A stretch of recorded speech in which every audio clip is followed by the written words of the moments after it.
Here comes the Devourer. It's a friendly thing. It's not a huge snarling face of hellish energy. No, it's friendly and it just wants hugs.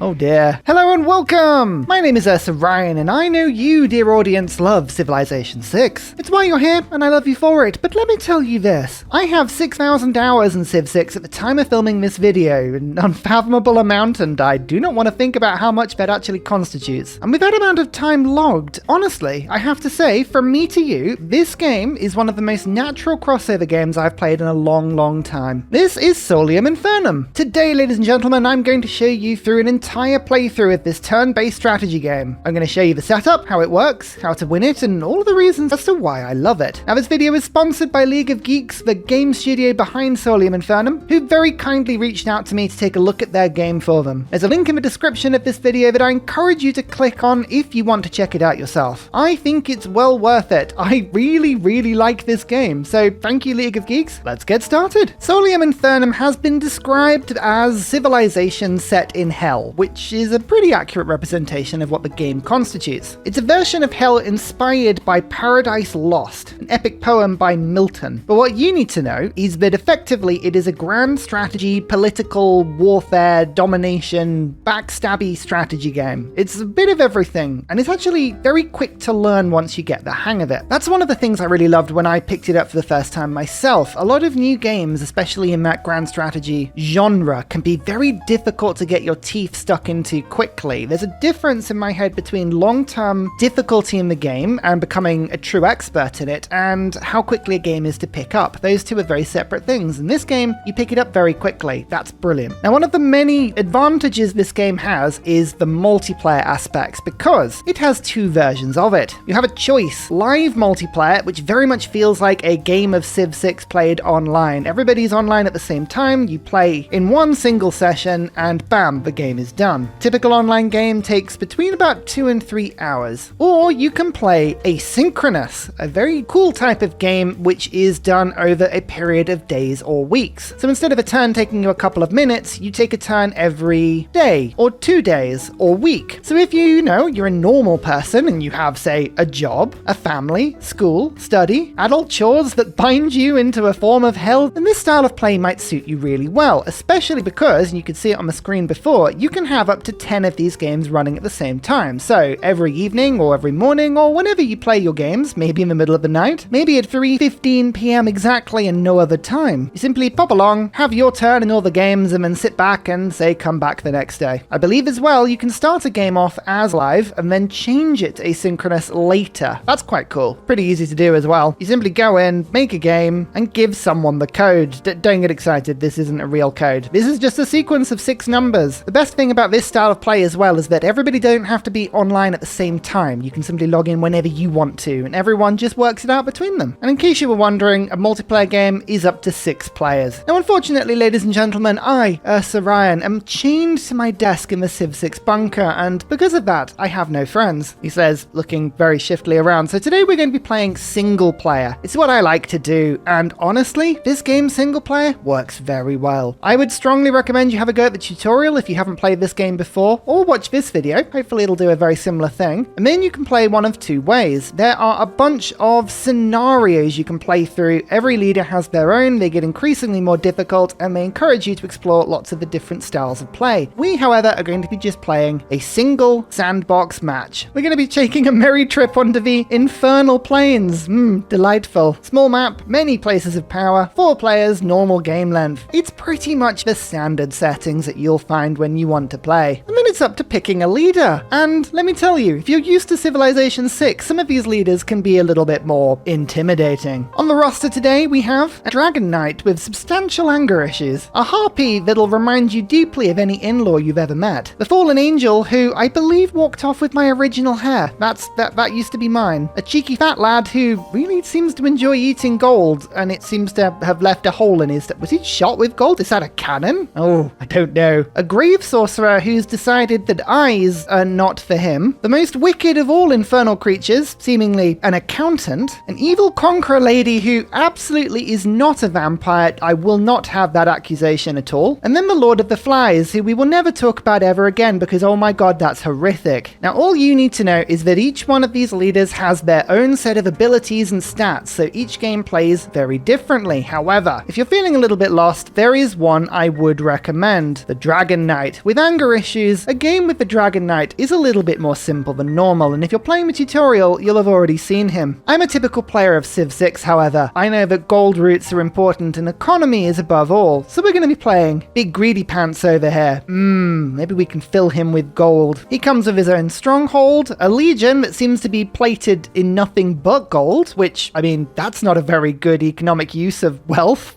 Okay. And he's also very good at getting rich. Like, very good at getting rich. We'll talk about this later. Let's just get started. Now, I shall return to the first thing that I said about this game. It is very pretty. It's a very beautiful game, and this is a good example why. This is Pandemonium. And as the tutorial will explain to you, this is the seat of the Great Dark One himself. Alas, he seems to have disappeared. Where? No one's sure, but we have us and 3 other people vying for the throne. We have 50 turns to obtain the throne. There are multiple ways of doing it, but at any point I can walk over to Pandemonium and take it over. The sort of conquering victory. That is very, very hard to do. However, we're not going to worry about that too much. We're going to look at my own stronghold. It's gold. It's got a yellow light. And here I am down here on the bottom left, ready to eat all of your gold. Yummy. Now already you can see this looks and feels very much like a Civ 6 game, like a 4X game. It's a hex grid. Units are on the map. There are strongholds and other locations on the map. So far, so good. There's even sort of a fog of war. Well, not really. You can see everything. Here's one really cool thing though, and this is something that I wish Civ 6 would introduce at some point. If we go right on the map, you'll see eventually we loop round. If we go up, however, you will also see that eventually we loop round. It's not a cylinder, it's a donut. Donut hell confirmed. Whoa, there's another dimension here. I really like that. The fact that the map links up top to bottom as well as left to right, this is just such a simple change. Why can't we bring this in? This would be awesome. I mean, it would make no sense. I do appreciate that, but it's awesome. Now, Solium Infernum has 2 things going on at the same time. Firstly, it's very easy to pick up. Secondly, it's very complicated. How do these things work in parallel with each other? Well, it's very quick to pick up the rhythm of the game, very difficult to master it because it's very complicated. There are, however, a few things that we can have a look at immediately. First of all, a turn is based in orders. You can only do 2 things a turn. That's it, only 2 things. So turns go by very quickly. There are lots and lots and lots of different things that you can do every turn. And as we go through the game, I'm going to explain some as we go along. But the thing you need to remember at this point is this: prestige 20. That is what we start with. These are effectively our victory points. At the end of 50 turns, the Council of Pandemonium will elect in a leader, somebody who is going to win the game, and quite easily it is the most prestige. That's what will give you the victory. That's the sort of score victory. Well, somewhere between the score and the diplomatic victory. If I have a look at the diplomacy tree, you can see the people we're against today. The angel who stole my hair, creepy flyboy,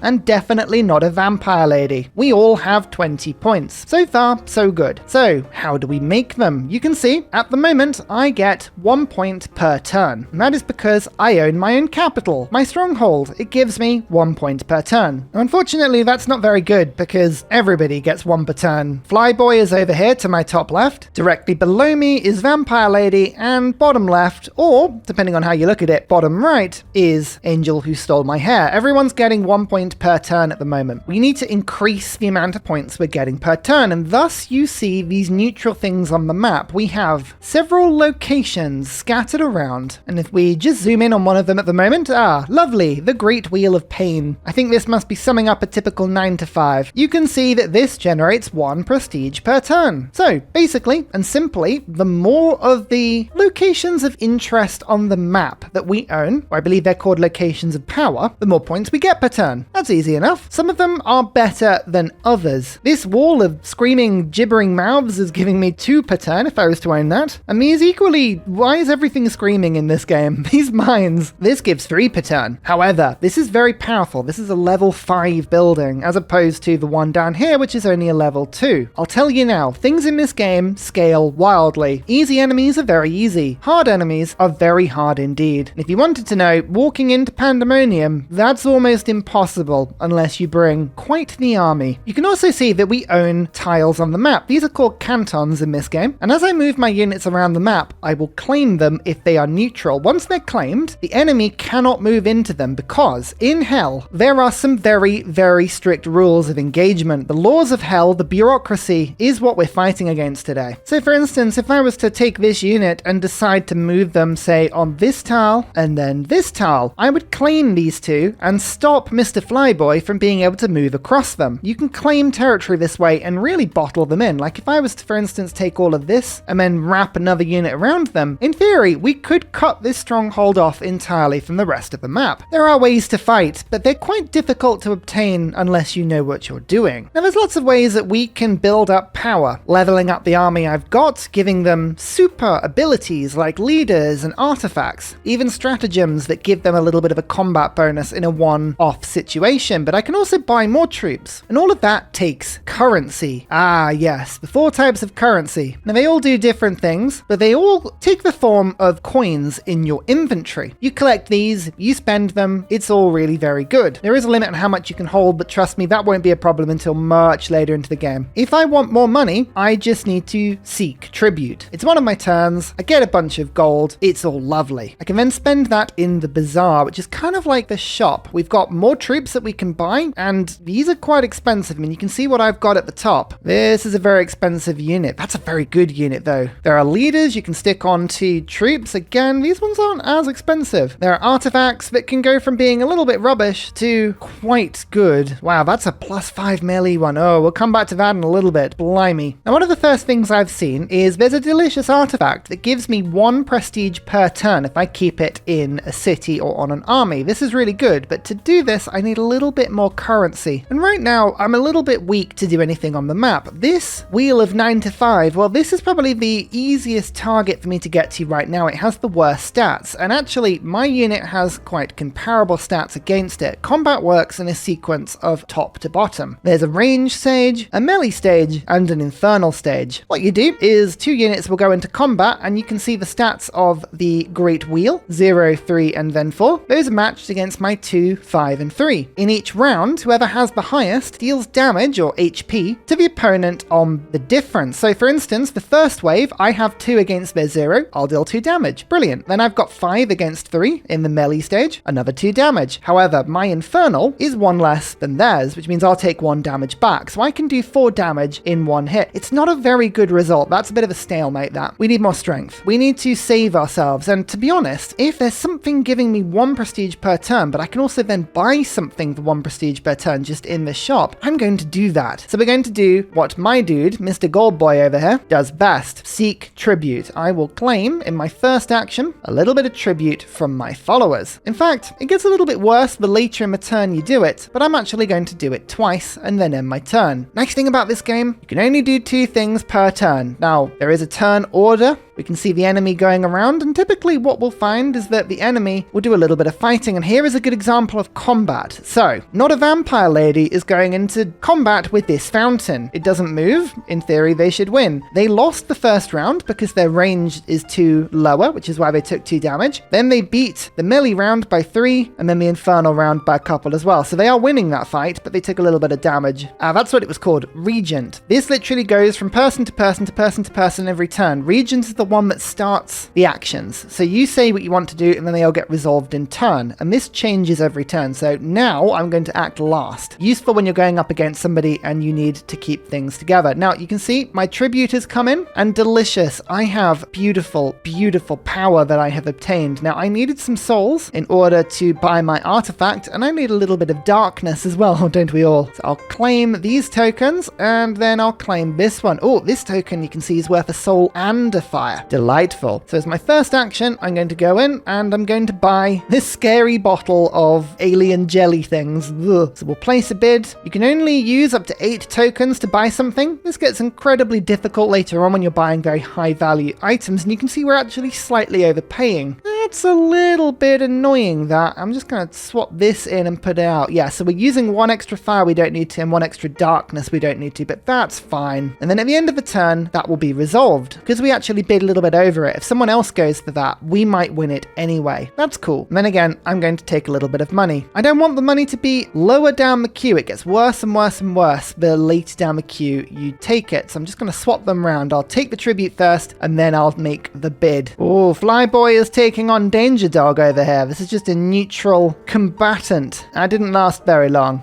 Fair play. This is what I was talking about in terms of really cool artwork in the game. It's awesome. For the next 3 turns, all troops move only 1 speed. Lovely. Well, that's annoying because I was going to start bringing my troops down, but I guess this gives me a little bit more time to work out on my next move because my troop is rubbish. It does not have good stats. I need to improve it. It's not going to do very much by itself. So either I get it a friend or I upgrade it. Oh, you can see I got my bottle. So I'm going to go into my stronghold and pop it there. It takes an order to do that. Everything takes an order. You can only do so many things per turn. It's both wonderful and frustrating. If in doubt with Mr. Goldboy, get more money. It's always worth getting more money, especially if we can't move very far. Now above me, a little bit of an opportunity has appeared. Flyboy is trying to take on this tower. They're doing a little bit of damage to them. They're taking a little bit of damage back. What I'm going to do is take my unit and move it closer. I can only move a little bit closer, but one of 2 things is going to happen. Either I'm going to sweep in and steal this for myself, or secondly, I might be able to goad him into a little bit of a fight. And this is where diplomacy comes into this game, and it's very complicated and it's very good fun. If I go to diplomacy and talk to Mr. Flyboy, I'm going to go to him and demand that he gives me some of his gold. 3 tokens to be precise. Now, one of 2 things is going to happen. Either they give in and I get the gold, brilliant, or they say no, and that gives me a vendetta. Vendettas can be used to declare very small wars. Skirmishes, they last a couple of turns and they have set outcomes. That's what I want to goad them into doing for me. Yes, I know you're not very happy, it's fine. So that'll get delivered next turn. Everything takes a little bit of time, but either we're going to get some gold for 3, or we'll goad them into a vendetta with their unit very, very weak, and I'll be able to kill their unit and steal a lot of their power. In order to do that, I had to spend some of my prestige. If this all works out, however, I will get it back. Looks like Angel who stole my hair is also going for the same target. Oh, this could get juicy. You can see right now our power is down compared to everyone else, but don't worry, we'll pick it up eventually. So they've injured themselves doing it, but Flyboy did manage to take the tower. It's now in their territory, but don't worry, all is not lost. Oh, we've just been given an event where we either have to give up 25% of our prestige, which is 5, or give over 4 tribute.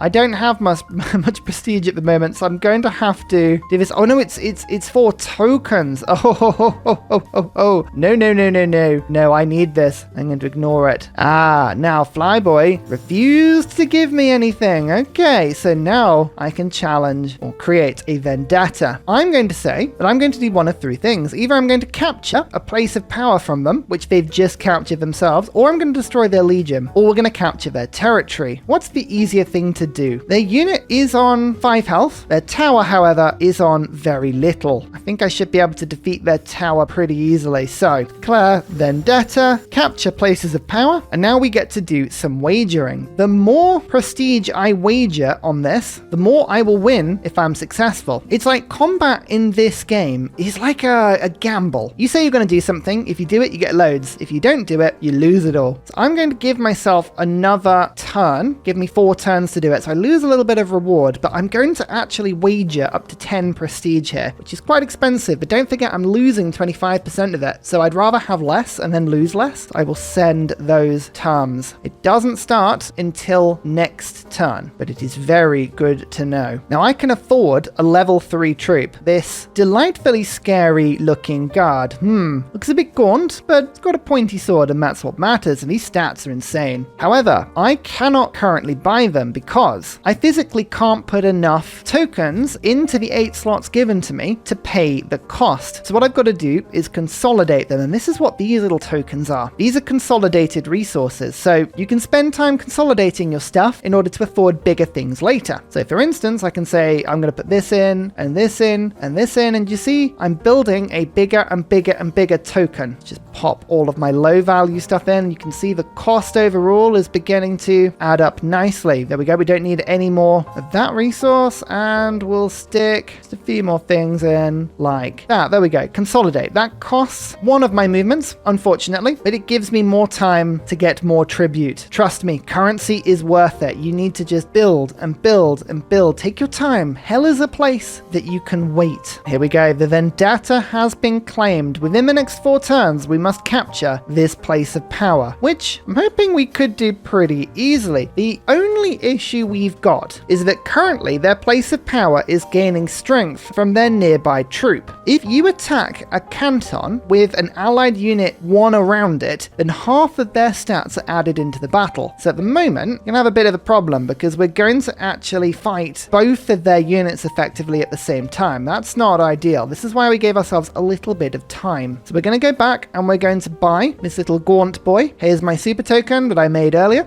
Here's one I made earlier. We might have to overpay just a little bit, but that's okay. Not everything is perfect, and it means we're probably going to get them. 2 troops versus 1 is a lot more powerful, and unfortunately I can't afford a leader. Can I afford another artifact? No, there's nothing at the moment that I can really buy otherwise. So instead of drawing more money, I'm going to do something else. I'm going to scheme. Now at any point you can have schemes. These are little like sub goals that give you prestige if you achieve them, but to do them you need to spend a turn, like everything, plotting. Next turn we'll be able to have a look and see what we made. I'm also just waiting a sec because I'm hoping that Flyboy will move his troops away. That would be perfect if they did that. So what options did I get? I could invoke 3 manuscripts, or I can engage in a bit of election fraud. Delightful. I'm going to take this one, and here's something else that's quite fun. I can let everybody else know what I'm doing, or I can keep it secret. I'm going to brag. It gets you more score. It means that the AI is more likely to fight against you, but this is easy enough to do. Elocution ritual? Yeah, we can do that. So now you can see I have a second troop down. This one is substantially more powerful than my other one. I can also see in the turn order, I'm going to act before Flyboy. So if I bring my guard over and I go 1, 2, like that, I should find myself in a situation where I can easily take them on. Kill the unit, separate their place of power, and next turn I can take that. In fact, actually with my other movement, because he moves afterwards and I'll have brought this troop in, I will then flank the tower and I'll be able to move in and do both in the same turn with my 2 orders of the turn. Let's see if this works. So first of all, my new units move in, and you can see I'm gaining a lot of extra stats from this fight. So we do 2 damage in the ranged phase. The melee phase is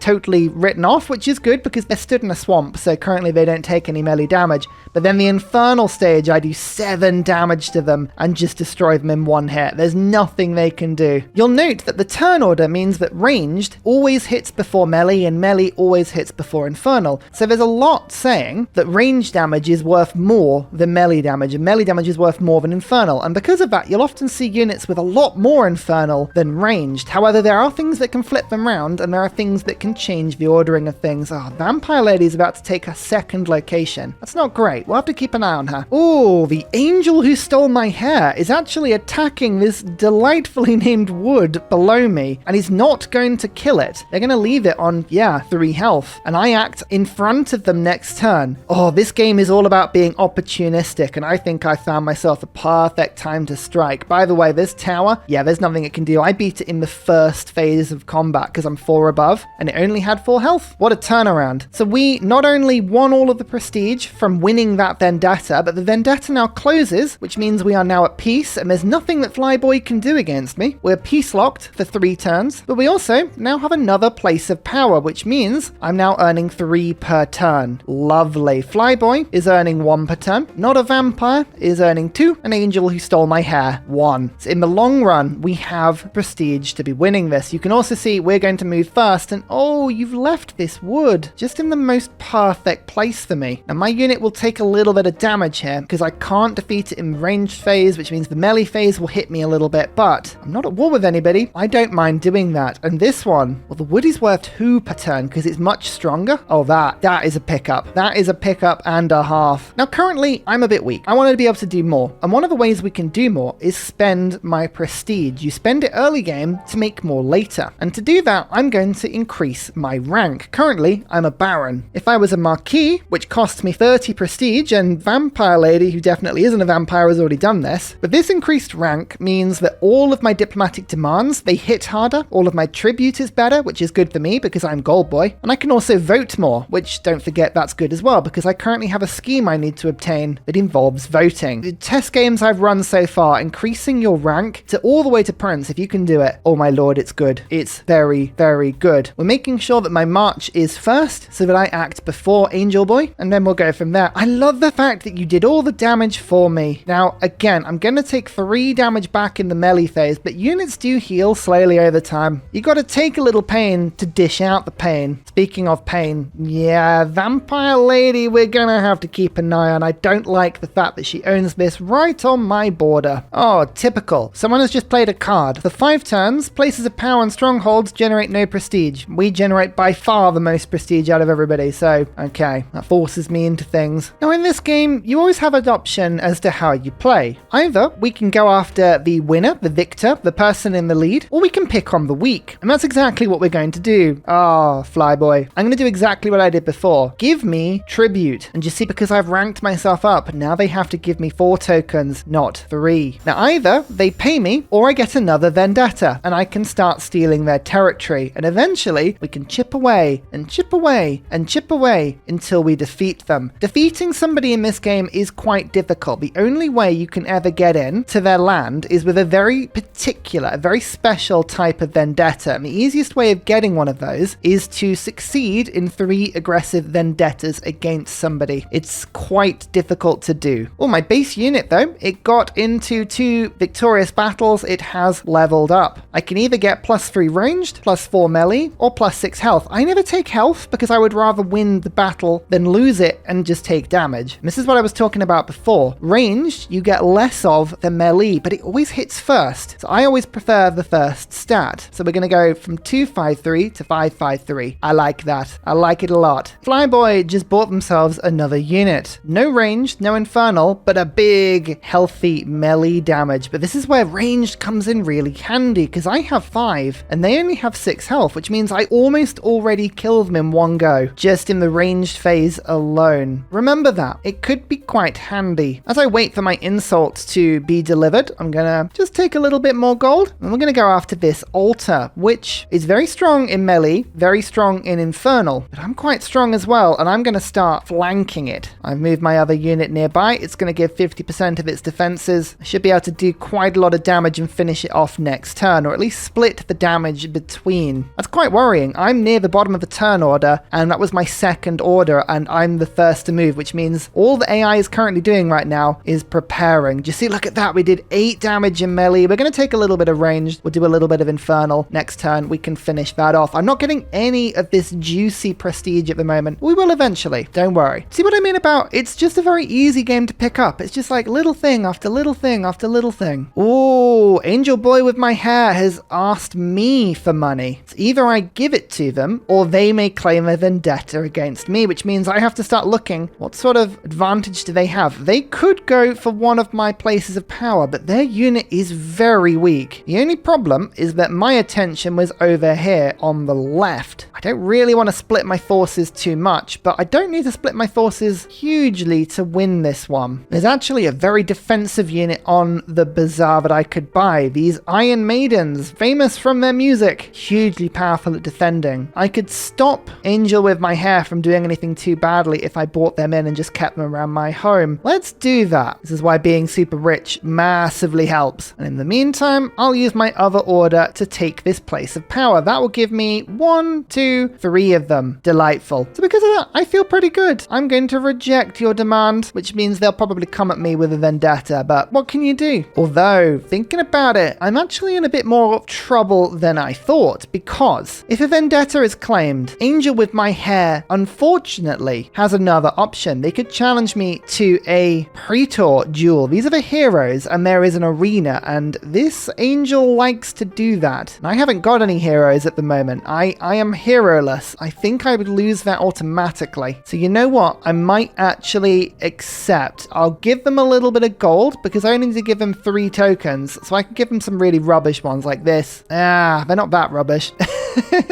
Okay, they're not that rubbish. Fine, that and that. Just take it. But it stops them from taking an aggressive action against me. It just means I can focus in over on Flyboy. Don't take my attention away whilst I build my defenses up. And this should be a pretty clear-cut victory here. Yeah, there we go. We'll move in. Ooh, you spawned on the wrong side of my stronghold. I needed you over on the other side. You see, Flyboy, he did exactly the same thing. He accepted my demand, which means I can't go to war with them either. Ooh, it's all very sticky. Now, not a vampire lady has insulted me back. This one's quite simple. Either I can accept the insult and lose 6 prestige to her, which sucks, or I can steal the 6 that she actually put on this insult and declare a vendetta against her. Now, there is a very, very good vendetta that I could have around here because the Wheel of Pain is there, the 9 to 5. I would love to do that because I've got 2 troops in the nearby vicinity that would love to get stuck in here. Specifically 1, 2, and then 1. So I'm going to declare vendetta. I'm going to capture your place of power. I'm going to wager a lot because I'm very confident that I can do that within 3 turns. I could probably even do it in less, to be fair with you. But the reward it's not enough to not be, I'd rather be sure. It's these little gambles that mean you can succeed. I'd love to go after these mines, but right now I'm tied up.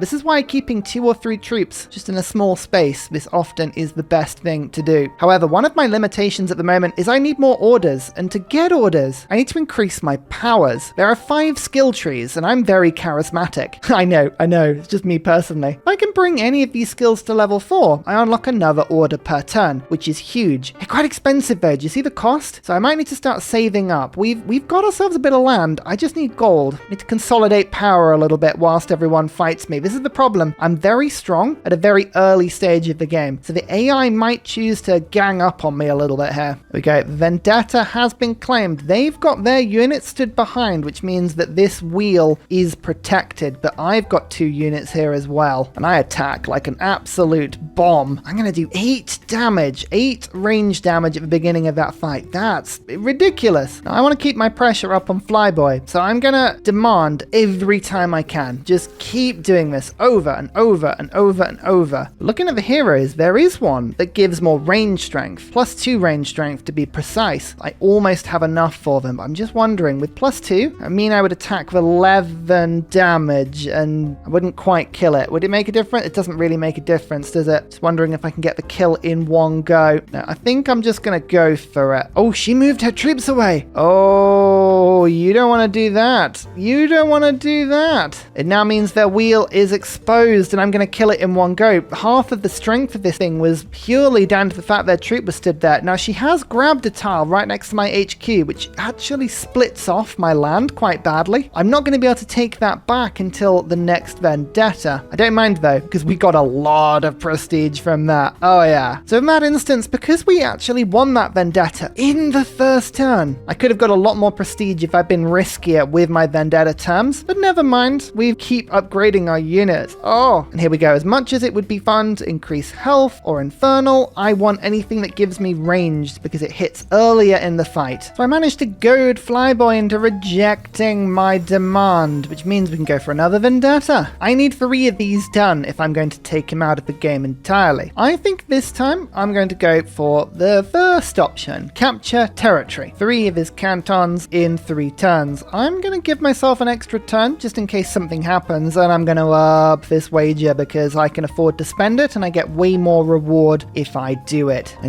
know I'm being safe. I'm being really safe because I can get this unit up as well. So 1, 2 of them, I can take 4 tiles. I can do it in 3 turns. So instead of doing this, where I wager 10 and get 8 back, if I up this to 4 cantons, but take a turn off it, oh, that's a huge reward in comparison. Yeah, Yes, this is what it is. It's all about being greedy in this game. We're going to move you to there, there. My gilded is nearby and ready to go. So I might as well just keep seeking tribute. Get richer and richer and richer. This is what I'm doing every time I'm waiting and there's nothing else going on. Oh no, we don't want this card. This is awful. Well, hopefully I won't have to show you that one. So the Vendetta begins. You can only claim a tile if your movement ends there. However, doesn't mean I can't skip through them. So I can go 1, 2 like that and claim this tile to the north, and it means that this unit can then go 1, 2, and they can end their turn next to each other. So if Flyboy does have any cheeky intentions, my units will be giving each other some defensive strength. That's the idea anyway. So 2 of the tiles have been taken. Probably didn't even need all of this time. 1, 2, and I just need to move you forward 1. Keep my troops next to each other. Bam. We succeed. We get a huge chunk of prestige. And again, Angel who stole my hair is going to do exactly the same thing. They want the tokens from me. Now, I can't keep backing down to this. They have a very powerful unit, but then again, so do I. I'm going to move my troops defensively just to block off this path and mean that I'm providing defensive strength to all of my places of interest. And I'm going to reject your demand. Oh, and Flyboy, I want some more stuff. You're not escaping this. Actually, I'm going to do that next turn because I've got this much prestige. I'm going to up my rank 1 again. It costs 60 to do it, but trust me, you've already seen how much this boosts all of my actions. I very much am going to enjoy this. There you go. Much more defensive. What you going to do, pretty angel? What you going to do? Oh, they're going to run away. I thought as much. Run away. So these votes come up every 10 turns or so. I have 3 voting power now because I've increased my rank. They both are bad if you're doing well. I'm going to have to either give prestige to someone or tokens, unless I spend all my tokens. I'm going to do this one, and I'm going to spend all my tokens, and hopefully that worked. I have a feeling I'm going to be challenged to a duel, so I need to make sure that I have an actual jeweler. Oh, this one's pretty good. I'm going to buy you in immediately. So that's spending some of them. I'm going to up my charisma as well. Remember, getting this to level 4 is what I need to do if I want to take more turns every turn, or have more orders every turn, and I've spent down quite heavily now. As expected, I was challenged to a Praetor duel to the death. I only have 1. Luckily for me, they're pretty good. So next turn, we'll see how this goes down. Oh, that's hilarious. Because I spent them all down, I was the one that received all of the tokens from everyone else. I wondered why I was so rich. That's brilliant. So this is the duel. Effectively, it works a little bit like a very rigged version of rock, paper, scissors. Skull beats orb, orb beats serpent, serpent beats skull. You start off with the power of your hero, 2 for them, 3 for me. You pick 1 move and you add that power to your own, unless your move is a type that beats the opponent's, in which case it gets completely ignored. So in this case, although the orb is my least powerful move, it's most likely that they are going to use a serpent move because they're 2 options versus 1 and they're much more powerful, and orb beats serpent, so we're going to pick orb. Feels weird, but it kind of makes sense. And then we get to bribe the judge. Now, if you win the bribe because you pay the most, then you get to add your charisma total, -3 because I've been improving it, to the strength of your jeweler. It means you basically never lose as long as you can pay your way. Oh wait, I'm the richest man in hell. Ha ha ha ha. Let's put 6 tokens in. Why not? I'm sure that'll be good. And as you can see, it looks like we won. Ooh, and I almost lost as well because they absolutely saw it coming. So they went for their weakest move, which counts as my weakest move. So they actually had 2 strength plus 2 from their move, which is 4. I started with 3, but I didn't get any from my moves. The only reason I won that is because I got +3 combat strength because I bribed the judge. That means I win the prestige, I win the vendetta, and their hero gets killed. Never play fair, just play smart. And one of the reasons I can afford to be so passive here is that I'm getting so much more prestige per turn than everyone else. 2, 1, 1. I'm getting 8 per turn just by sitting on all of these places of power and acting very defensive. So what I'm doing is I'm just spending all of my time consolidating power, getting stronger and stronger and stronger. Don't worry, my time will appear. It'll come, and it'll be very, very tasty when it does. Oh, I really, really want to provoke Flyboy into giving me another vendetta here. They are producing so many troops though. They are stocking up. They know that I'm coming for them. Oh well, it doesn't stop me putting the squeeze on, does it? Oh, my demands are now 5 tokens tokens each. Give me everything you've got. There we go. Finally, I can increase my charisma to level 4. That means I get 1 extra order slot per turn. 50% more moves. It's brilliant. Wrath is the other one I want to do because this is all about combat on the map. I need a lot of drops to upgrade this one though, but a lot more. So we'll have to watch that one. Look at this. 3 order slots. That hugely helps. And look at this. Flyboy gave me so much money.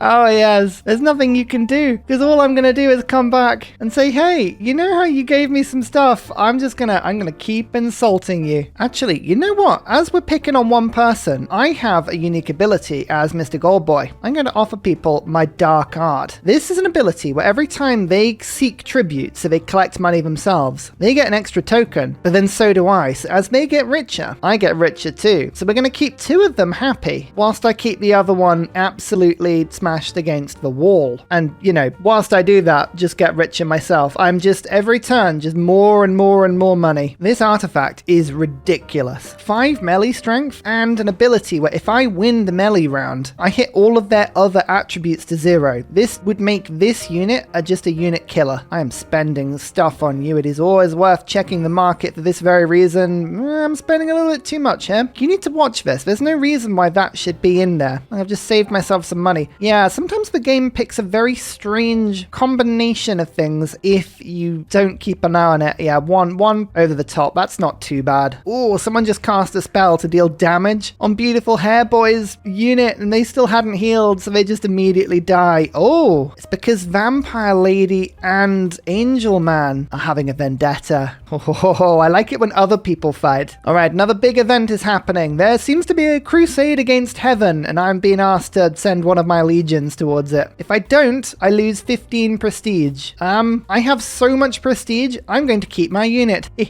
Oh, both of the AI refused my ability. They don't want more gold. Oh, rubbish. Time to demand some more stuff. And with my strongest melee unit, which I believe is this one, my gilded, actually no, this unit is really powerful. Let's make you awesome. Let's put the golem on you. Oh yeah. Is that another artifact that gives +1 prestige? Okay, go on then. let's do this. Now this is a stratagem. This is like adding a hero to an army, but it's a gold. Yeah, it's basically a one-off cost and it's used as soon as combat is over. But I'm thinking +2 range strength on my really beefy unit here. Costs a little bit of gold. But that will give them 10. And then this mine only has 1. So it's got 12 health. I'll beat the first phase by 9 and it'll have support. I think we can take another mine here whilst we wait for Flyboy to answer our summons. So Angel Boy has rejected my demand. I think I will take a vendetta against you. And you don't have a unit right now. Means there's nothing you can do. Can't stop me walking into your land. So I'm going to capture your territory. I'll wager all the prestige I can manage. And we'll go up to 7 cantons and 7 turns or 8 turns. Does it make a difference? It doesn't. 3 and 3, 3 and 4. It doesn't make any difference to make it any bigger. So yeah, we'll just say we'll take 3 tiles from you in 4 turns. I add the extra 1. I don't really need the prestige massively. And I just want to give myself a little bit of flexibility just in case something goes horribly wrong. Oh, Flyboy gave me more stuff. That's fine. Flyboy's in a bit of a predicament now. These are the really, really big vendettas. If I successfully have 3 vendettas against Flyboy, I can try and eliminate him from the game. So far I'm on 2 or 3. And I can do the same thing if he accepts my demands without fighting back 3 times in a row. He's just done that twice. So 2 turns and I'm going to put that final demand in. And I think either way, we're going to have a little bit of fun here. Still working on my wrath. And I haven't forgotten. Don't worry. There is such a thing as election fraud. Now there's a vote coming up in a couple of turns and I need the elocution ritual. We haven't really gone into this too much, but there's a whole other tab called the ritual chamber. This is where I can trade my resources to start casting spells. Elocution is this one. It costs me 1 of my liquidy tokens per turn. What are these? Ica. Ugh. But it gives me 2 extra votes, which is awesome. It also means that I can demand way more if I hold it. This is a cost per turn, so it's not the cheapest thing to do, but in this particular instance, I'm going to do it. These are expensive, these rituals, to maintain, and I'm not particularly good at them at the moment because they all play off things like prophecy and deceit, and I have no points in any of those. But I'm going to need more gold, so let's get more gold. Here's my attack on the mines. So I do 9 damage in the first run. Oh, and then I do a huge amount in the melee as as well. Yeah, there we go. This is a powerful creature. This gives me 3 prestige per turn, but you can see just how much leveling up your units and making sure they stack. This really helps. AI really needs to do something about me now because I am absolutely going crazy. Oh, interesting. 5 turns, prestige will be hidden. All right. Oh, and this is interesting. It's a vote to see who we want to steal territory from. I'm going to vote for Flyboy because Flyboy actually shares territory with quite a few people. So let's see if this goes through. As I say, every turn we need to pay the cost for my ritual. It's a little expensive. Doesn't count as an order, but if you keep too many of these active, you drain through your resources very quickly. And with the gold unlocked Wonder Child, we're now at war. So we're just going to keep stealing cantons until we can steal them no more. We still have 20 turns, and I'm now at 100 prestige, which means I'm going to actually buy my last rank of Prince. It's the last purchase I can make with prestige, but this makes all of my actions really sting. I like that in the long run. Oh no, people voted for me. I didn't have enough votes to override everything. And as you can see, that's a lot of my territory has been confiscated. This is going to make things quite awkward. Well, it just shows you that was useful. I'm going to stop paying for that now. In my test runs, this was one of the most powerful artifacts I could find in the game. This thing gives 4 infernal power, but also gives you this ability called Infernal Resonance. Half of your infernal attribute is added to the damage dealt in all the other phases. This stacks like anything. It's very good. It's very good. Oh, this is getting expensive. This is why upgrading your title is so good. I want 6 of your tokens, please. What you gonna do about it? Now, this unit's about to get very, very powerful. It already had 11 infernal. If I put this artifact on, it goes to 15, and it means whenever I do damage in the ranged or melee phases, I'll do 7 extra damage. Yeah, it's quite powerful. Also, I might have forgotten about my vendetta with Golden-Haired Angel Boy, so I'm having to divert other troops to take cantons even quicker because I'm running out of time. This is why you add +1 turns. It's because sometimes things come up and you get distracted. Oh, phew. There we go. Loads of prestige from that. So Flyboy gave me stuff again. That's 3 times in a row. So that means I believe I can now assert weakness. Yeah, just going to do it immediately. I'm going to capture your territory. Probably the easiest one to do, isn't it? With maximum wager. I'm going to do it in 2 turns this time because I've got all of my units on their border. Vendetta is claimed. We've got to capture 3 cantons within 3 turns. I'll be honest with you, I'm not expecting this to be too hard. Mr. Angel has rejected my request. I think I'm going to try and destroy their legion. That should be the easiest thing to do, I think. Vampire Lady is trying to declare against me as well. No, go away. I'm very powerful. I really wanted to do this battle because I just think this unit is now ridiculously powerful. Look, in the ranged phase, I do 8 damage plus 5 is 13. We don't even get to any of the other forms of combat. This is why having a really top-loaded ranged works so well in this game. So even if Flyboy gets away from this, I'm going to have stolen all of their stuff. Oh, but they've actually found a way of separating my units. They brought their other unit in, and now I've got a unit trapped behind their lines. And because I've just won this vendetta, I'm not going to be able to move them out now. Oh no, that's not good. This happens from time to time in hell. A Leviathan is here. It's going to try and kill 1 place of power per Archfiend. And you can't surrender. You've just got to let it happen. Sometimes this sort of stuff happens. Unfortunately, I think I'm pretty much the only person to have places of power. So the chances are it's going to come for me. And yeah, this thing's pretty powerful. My vendetta with Angel Boy has been claimed. I'm just going to march straight in with my powerful unit and destroy them and see if this works. I'm pretty sure I should win this. Sometimes you look at these combats and you think, is this going to work for me? Yeah, easy kill. Here comes the Leviathan. Now, there's pretty much nothing I can do. It's just going to win this battle. So it'll do a load of damage, then it'll disappear, and then we sort of pick up after ourselves. Whoa, that's the first time I've ever seen anything survive that first encounter. That's because my troops are next door and I'm actually holding my own here. And I mean, it loses eventually, but That actually did 1 HP damage. Amazing. Oh, Flyboy wants to party. No. Vampire Lady wants a duel to the death. I can't see this not going well for me, seeing as I can bribe the judge because I'm so rich. I mean, seeing as I'm stood here, I'm just gonna take the mines back immediately. It's getting a lot of support, but I'm very, very powerful. The creature's attacking a unit. Goodness me, I've never seen it do that. Normally, it just only goes for improvements, but yeah, all right. I mean, you're not gonna win. You're not gonna win. So again, what is the AI likely to use? A skull move, which means I need to use a serpent move, which I don't have. All right, well, I may as well just use my most powerful move then. I feel like bribery is going to be very important. This is where 4 combat strength, and as you can see, I'm very rich. That's not a brag. That's just the truth. I'll give him 11. That should be good. Yeah, old Stompy over there is being trouble.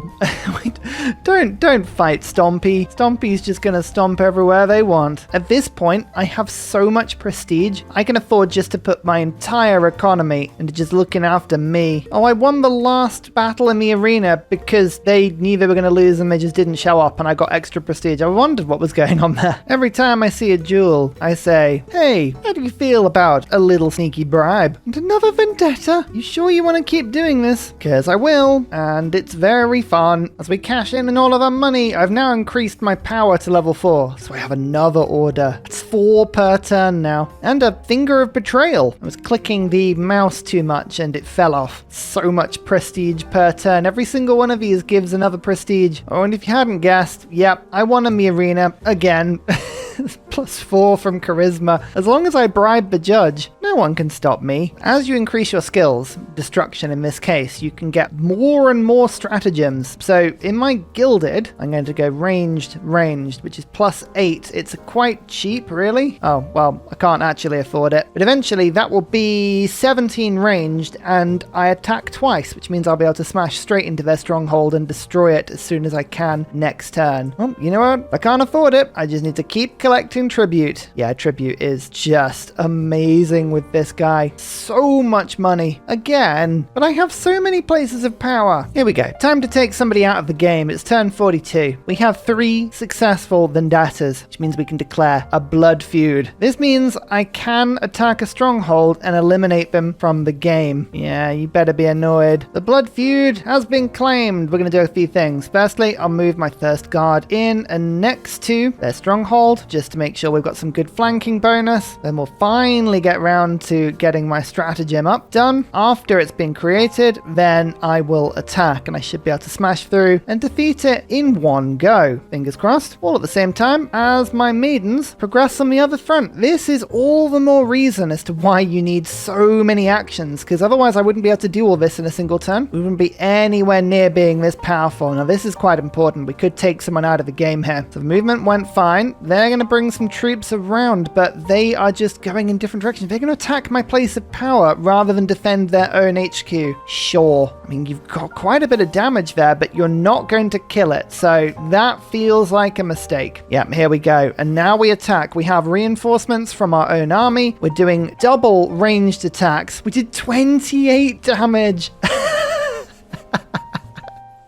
Yeah, okay, we're actually powerful enough now that we could, in theory, think about destroying Pandemonium, which is mad. Eliminated. Goodbye, Flyboy. Might go and take on Angel Man soon. In fact, I can actually now claim a blood feud against Angel who stole my hair, just purely because we've beaten them now in 3 vendettas. This is why demanding things from people all game works out really, really well, and my maidens are right by their land as well. I guess if we're going to do that, we might as well bring reinforcements. Seeing as I've got all of these actions every turn. In fact, I want more actions, so I'm going to build up another one of these skills to level 4, which is the cheapest. This is actually a nice split cost prophecy, so let's go and do this one as well. I like the idea of 5 actions per turn. That's even better. Oh no, we lost the duel. I didn't bribe enough. I didn't bribe enough and I was defeated. No. Well, that's unfortunate. Even if we played the correct move, we actually wouldn't have won that either. Well, alright. right then. I lost that vendetta against Vampire Lady. And that's really annoying because that was one of my heroes in my army. I actually can't remember where they were. Over here doing melee damage. Oh, that is annoying. Because specifically, I was just about to use you to kill a unit and now you're not strong enough. Okay. Might need to use some of my golds to buy more heroes. Actually, there's a lot of fun stuff going on here. I could buy a Devourer. This is a Titan. Yes, I would like to buy you. In we come. Let's see if we can kill some of these devout units. This is my big powerful unit. Oh yeah. Okay, we're gonna do how much damage? 17 damage in the first round. You have 6 HP. I get the feeling this is quite powerful. Oh, you might level up next turn as well. Oh my lord, these are some impressive stats now that are beginning to be built. And the thing is, I could actually go and sack Pandemonium. Doesn't have a lot of range, doesn't have a lot of melee. Can do a lot of damage otherwise. I think I'm gonna take ranged and melee. Normally I would front load the ranged, but this is quite fun, seeing as if I win melee, I stun the unit. Yeah, go on, man.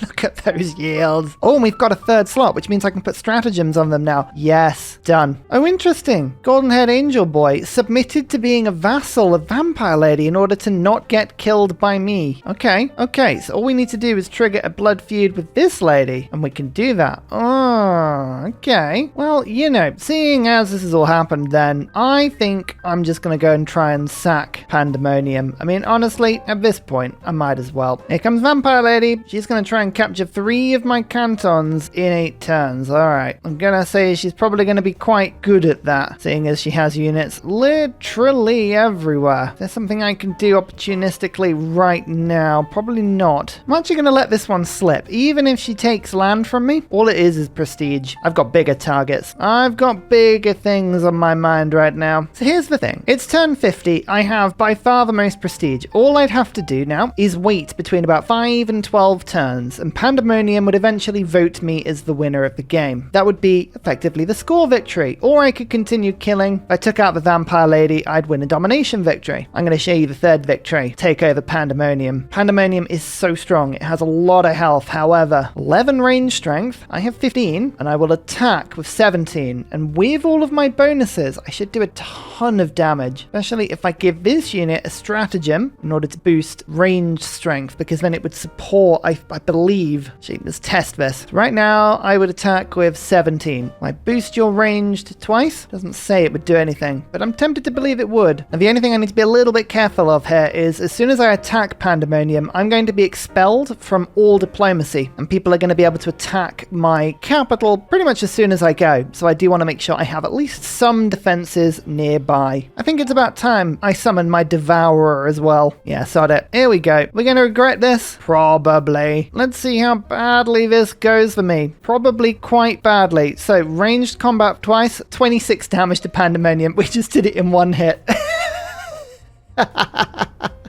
Yeah, I thought this unit was pretty powerful. Alright, we've seized control of Pandemonium, summoned some more reinforcements, I've been excommunicated, but as long as I hold it for 5 turns, I will usurp the throne, and there's nothing that anyone can do. Well, whilst I wait, well, I don't really know what's going to go on. I'm just going to spend an entire turn seeking tribute. Let's get as much gold in as we can. That gives us possibilities. Yep, they're coming straight for my capital. Good thing I brought reinforcements, eh? Oh, quite a bit of damage though. My Iron Maidens were always going to get caught at some point. They're so slow. Okay, so that didn't work out particularly well for me. Here I was just keeping all of my troops safe back at Pandemonium, but I think I'm going to lose my capital if I'm not clever, so better just run back as soon as we can. I think I'm going to summon the Devourer. That should help. I'm going to put it right by my stronghold, right by my unit, and therefore I think it should give me a bit of combat strength. Potentially. We'll see. Or it's going to just cause an absolute chaos. And I give my defensive troop a massive stratagem as well to help boost them. Bring you all the way back. You're going to move too? Oh, it's a swamp. I move really slowly through it. Oh, that's unfortunate. Actually, I can redeploy past my place of power, can't I? 1, 2, like that. Yes. Okay, this is using the movement a bit more carefully now. Let's see if we survive this. Here comes the Devourer. It's a friendly thing. It's not a huge snarling face of hellish energy. No, it's friendly and it just wants hugs.